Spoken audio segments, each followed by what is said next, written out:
First of all, I have to make it very clear. This invasion of Russia was not about South Ossetia at all. Because I have to remind you, what about Abkhazia? Did anything happen there? Did we do anything as Russia claims? When they cleansed the whole upper Abkhazia of the people and invaded it brutally? What about other places in Georgia? What about hitting the pipelines with SS-21 missiles?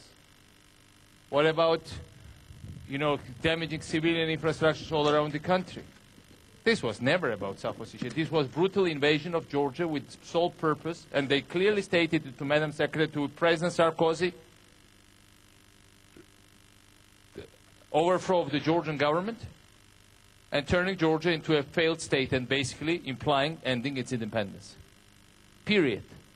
And it's not about our operation in South Ossetia. In South Ossetia, we exercised self-defense against hundreds of invading Russian tanks and against Russian-backed so-called local separatists that were, for the first time, in first place, Russian officials, almost all of them. And we had only two choices.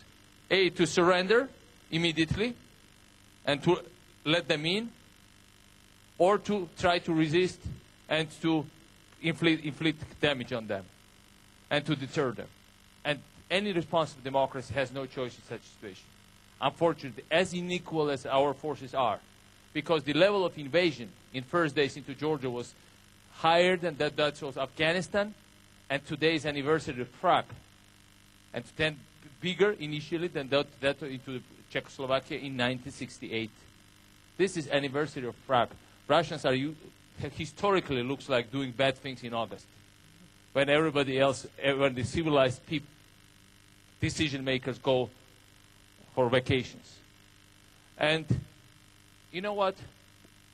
It's always about something. Maybe world should ask the question: when Russians destroyed Yukos, when Putin destroyed Yukos, nobody said anything. Then they start to say, oh, Russia has nice investment environment, because everybody has his own interests. When Russia went after, when Russian agents poisoned the president of Ukraine, ask Ukrainians, they have all the proof and evidence. Look at the face of President Yushchenko. Did any of big decision makers do or say anything about that? Not talking about Russian agents that were killed in London, and they carried out basically nuclear attack on the downtown of London. Well, that's almost natural, comes as natural right to Russian leadership, because if they can poison President of Ukraine, what about their own agents? Why not? How many different forms of polonium they can send to the world? Now it's cluster bombs killing my children and women here.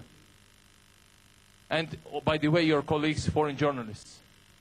How many more things can these barbarians do, these cold-blooded killers do, for the world not to blame the victims? Can you say that, the victim of rape is to be blamed for the rape because she wore a short skirt?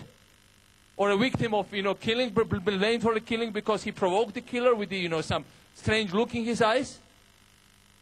That's exactly what some of the people were trying to do now toward Georgia for the last several days. Excuse me, but that's exactly the guarantee that it will happen over and over again.